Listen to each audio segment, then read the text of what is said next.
Assalamualaikum warahmatullahi wabarakatuh. Perkenalkan, nama saya Tamita Fatwana Yuna. NIM saya 0101192059.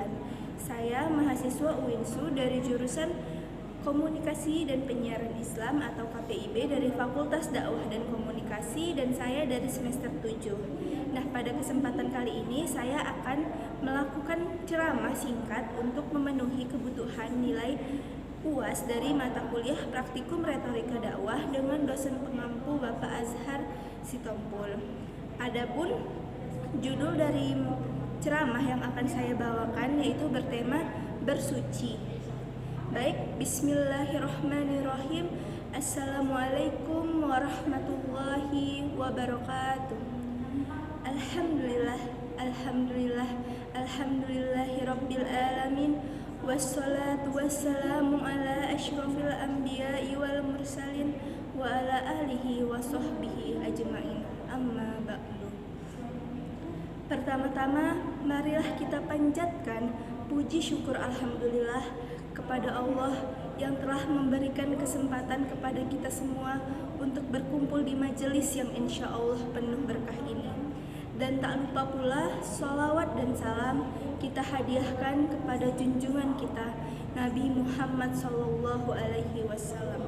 Allahumma sholli wa sallim mubarik alaik.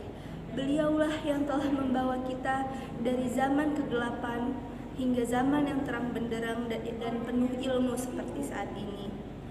Hadirin yang insya Allah diberkahi Allah, pada kesempatan yang penuh berkah ini saya akan sedikit mengulas materi mengenai bersuci. Nah, bersuci dalam Islam biasa disebut dengan toharoh.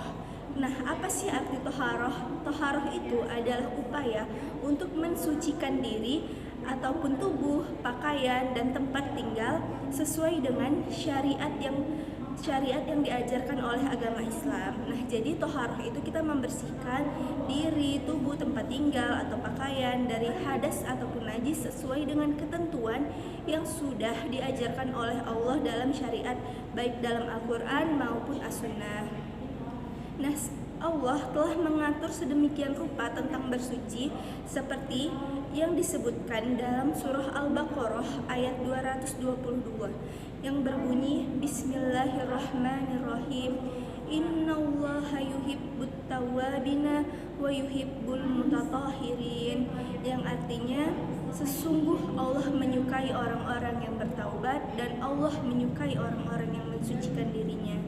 Dan juga tentang kebersihan ini juga didukung oleh hadis riwayat Tarbani. Rasulullah Shallallahu Alaihi Wasallam bersabda, Al-Islamu nazifu fatanazzafu, fa innahu la yadkhulu jannata illa nazifun, yang artinya Islam itu agama yang bersih, maka jagalah kebersihan atau kesucian, karena sungguh tidaklah masuk surga kecuali orang-orang yang bersih.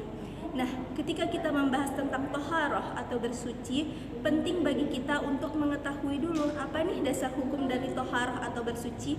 Nah, jadi toharoh ini hukumnya akan menjadi wajib apabila itu berkenaan dengan ibadah. Dan toharoh hukumnya akan menjadi sunnah apabila hanya dilakukan saja tanpa maksud untuk melakukan ibadah. Nah, contohnya seperti apa nih? Nah, contohnya ketika kita hendak melaksanakan sholat, maka kita perlu bersuci seperti wudhu dan membersihkan pakaian kita, karena bersuci itu atau wudhu itu menjadi syarat sah sholat. Nah, jadi tidak sah sholatnya seseorang apabila seseorang tersebut masih ada najis dalam pakaiannya atau dalam tubuhnya. Nah, seperti sabda Allah dalam surah Al-Muddatsir ayat 4 yang berbunyi wasiyabaka fattahhir, yang artinya dan bersihkanlah pakaianmu. Nah, jadi kita menafsirkan dulu nih dari ayat surah Al-Muddatsir ayat 4. Allah memerintahkan Nabi Muhammad atau kita semua untuk melakukan atau mensucikan diri kita serta pakaian kita ketika hendak melakukan ibadah. Maka mensucikan pakaian dan tubuh kita itu kita harus membersihkannya dari najis-najis ataupun dari hadas. Nah, perlu kita ketahui yang pertama yaitu hadas. Hadas ini terbagi menjadi dua. ada hadas besar dan ada hadas kecil. Nah, hadas besar ini yaitu hadas yang cara mensucikannya harus dengan melakukan mandi wajib. Apa sih contoh dari hadas besar? Nah, contoh dari hadas besar ini seperti seorang perempuan yang sudah menstruasi, maka ketika dia hendak melaksanakan sholat atau ketika hendak dia melaksanakan ibadah, wajib hukumnya bagi dia untuk mandi wajib. Nah, selanjutnya hadas yang kedua yaitu hadas kecil. Nah, hadas kecil ini yaitu hadas yang cara membersihkannya cukup dengan berwudu. Apa aja sih contoh dari hadas kecil ini? Nah, contoh dari hadas kecil ini ada banyak ya. Misalnya seperti keluarnya angin dari kubul dan dubur, buang air besar, buang air kecil, hilangnya kesadaran, tertidur. Nah, itu tadi contoh-contoh dari hadas kecil. Terus ketika kita bersuci, apakah cuma itu yang apakah cuma berwudu dan mandi wajibkah tata cara kita bersuci? Tentu saja tidak. Selain dari hadas, kita juga perlu mensucikan diri kita dari najis, dan perlu kita ketahui bahwasanya najis itu terbagi menjadi 3. Ada najis mukhafafah, najis mutawasyitah, dan najis mukhaladah. Nah, kita akan membahas ketiga najis ini. Yang pertama, najis mukhafafah. Najis mukhafafah adalah najis kecil yang cara mensucikannya cukup kita memercikkan air kepada tempat yang terkena najis hingga hilang warna dan baunya. Nah, apa sih contoh dari najis mukhafafah ini? Nah, contoh dari najis mukhafafah ini yaitu air kencing bayi laki-laki yang usianya di bawah 3 tahun dan belum terkena belum makan atau mengkonsumsi yang lain selain ASI gitu. Jadi dia hanya mengkonsumsi ASI. Maka cara mensucikannya cukup mudah. Kita cukup memercikannya dengan percikan air sampai hilang warna dan baunya. Nah, najis yang kedua yaitu najis mutawasyitah.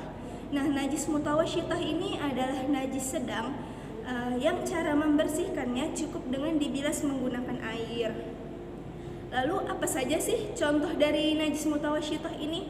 Nah, contoh dari najis mutawasyitah itu seperti kotoran manusia dan kotoran hewan. Dan yang terakhir ada najis mukhaladah. Apa najis mukhaladah itu? Nah, najis mukhaladah adalah najis berat yang cara mensucikannya yaitu dengan cara disamak menggunakan air dan tanah. Lalu apa saja contoh najis mukhaladah? Nah, contoh najis mukhaladah ini seperti air liur anjing dan babi. Nah, itulah tadi tentang najis yang perlu kita hindari jika kita ingin bersuci, jika kita ingin mensucikan tubuh kita. Karena sesungguhnya Islam adalah agama yang suci, Islam adalah agama yang bersih dan menyukai kebersihan. Jadi penting dalam diri kita sendiri untuk menerapkan kebersihan di lingkungan kita, baik ketika kita beribadah ataupun tidak. Karena bersuci sendiri hukumnya akan menjadi sunnah jika itu kita lakukan setiap hari. Dan demikianlah ceramah saya mengenai bersuci, dan akan saya tutup dengan hadis riwayat Muslim. At-tuhuru syatrul iman. Kebersihan adalah sebahagian dari iman. Nah, saya harap apa yang saya sampaikan tadi dapat bermanfaat bagi teman-teman semua, dan pada teman-teman semua saya harap semoga kita semua dapat menjadi manusia-manusia yang tetap menjaga kebersihannya. Wabillahi taufiq wal hidayah. Wassalamualaikum warahmatullahi wabarakatuh.